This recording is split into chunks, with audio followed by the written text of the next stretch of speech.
Peace and love to the conscious community. It's sunny again on January 6th. It's really a very tumultuous day today. There's a lot of stuff going on in Washington. There are Trump protesters in Washington trying to overturn the election. Today I just wanted to share a kind of a book review on one of the books I read. I saw it at the library and I really wanted to get it because it was called Rise Up, Confronting a Country at the Crossroads. It's a book by Al Sharpton. It was released in September 29th, 2020. It's around 272 pages, so not too small, not too large of a book. Al Sharpton is a politician, television, radio host, and civil rights leader. And I wanted to share some of the thoughts I had that Al Sharpton shares about the books, which include some thoughts on the book as well as some, because he is a reverend, he shares some biblical scripture in the book. And for starters, the first point of scripture I want to share is his favorite scripture, which is John 14, which is "Let not your heart be troubled." When he was 4 years old, he gave a sermon on this piece of scripture. And basically it's saying that in our tumultuous times, God will guide you if you believe in something bigger than yourself.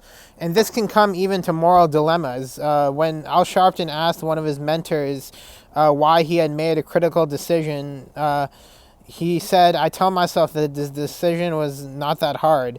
The decision was not hard, in that doing the right thing should always be simple. Making moral decisions should be simple between what is right and what is wrong."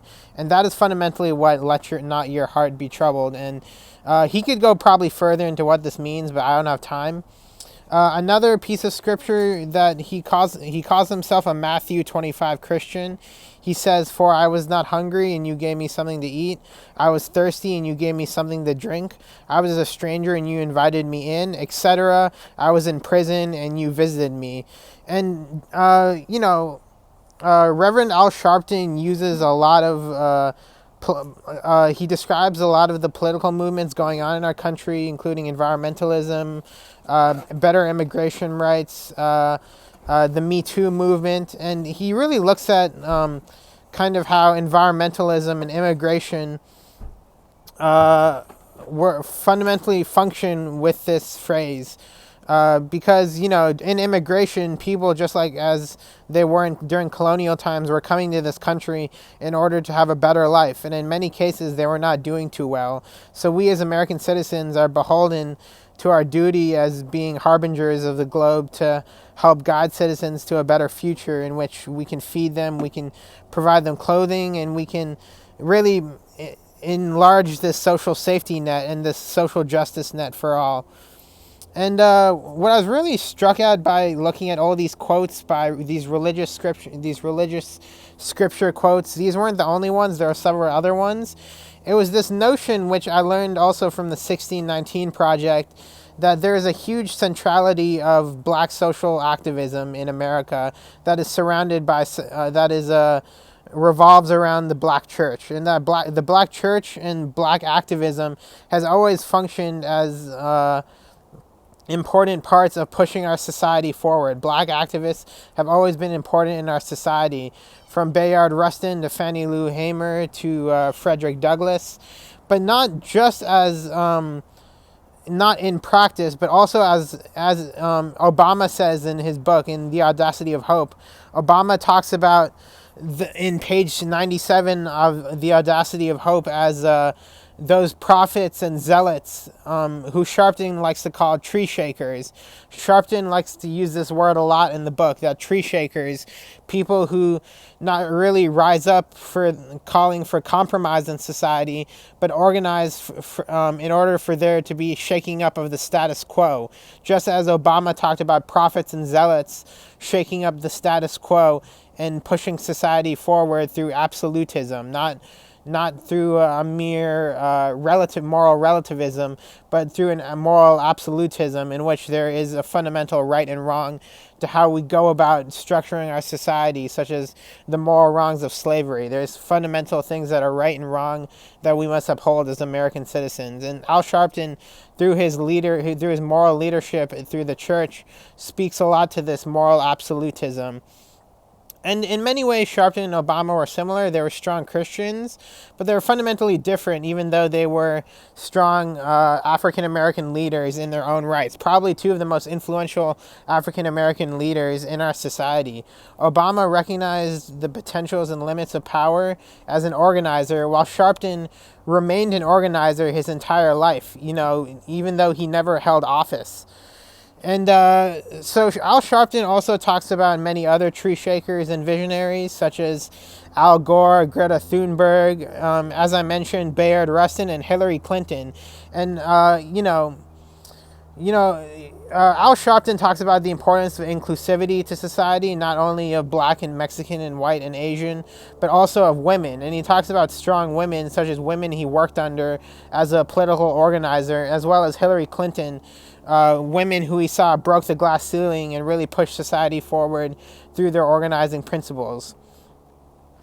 And that's also to say, because this is the era of Trump, and Trump recently lost the election, Al Sharpton talks about the many ways in which Trump has failed our society, not believing in science, taking away from climate accords, not sympathizing with killed blacks and children in cages at the borders, and saying good people on both sides in Charlottesville. So he does scathing remarks of Trump, recognizing that he was really a leader who sought to uphold his own publicity. And he definitely hasn't acted presidential yet. Yet fundamentally, Trump is a symptom, as Obama says, on the road to a better society. Because fundamentally, as I talk in other videos, people are waking up to the lies, secrets, and injustices of our society. But even though we are waking up, Sharpton wants to point out that our generation may be missing some of the spark of the civil rights tree shakers before. The tree shakers is the term he uses on and on. And he thinks we're missing some of the spark of these leaders because we aren't facing as existential of a crisis as civil rights. Even though civil rights, it was a move that many preachers were telling Martin Luther King not to go forward with it, but Martin Luther King was very strict in order to push our society forward. He demanded that we have better rights for African Americans. So it's in charge of every generation to do this. And we have to push society forward, like the Saul Alinsky's, the Bayard Rustins, who I got a book by Bayard Rustin, which I'm going to read further into the future, Fannie Lou Hamer. And he ends on saying that we must carry on the spirit of these organizers along with the spirit of MLK for the march ahead for a justice of a better society, better justice. And there are some guides to activism I took out from the book. He has a chapter on activism. Join existing organizations, number 1. Number 2, city council, keep your hand on the pulse, so go to city council meetings. Number 3, be active in your community. And number 4, don't get a big head and don't get caught up in the publicity, but get caught up on serving your community. Get high on serving your community, get stuck on that high, because it's something that is supposed to be an exciting process. So overall, I liked his book. Here, I'll stand up. I like the call to social justice through Christianity, especially because I didn't know that much about Christian social justice because I am a Hindu, so I don't go to church. But as a future community organizer, I do want to be a part of helping, those future prophets and zealots, those black organizers in the church, to further their movement going ahead. And yeah, it was a good book overall. And if you guys should check out the book. It's a short read.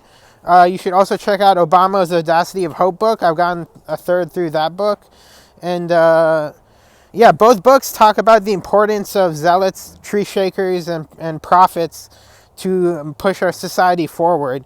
So I really hope that you guys get a chance to read both of those books and start not merely compromising, but finding ways to make our society strive for better goals by being those tree shakers, as Al Sharpton says. Okay, so thank you for listening to my video and hope to hear from you guys soon. Bye.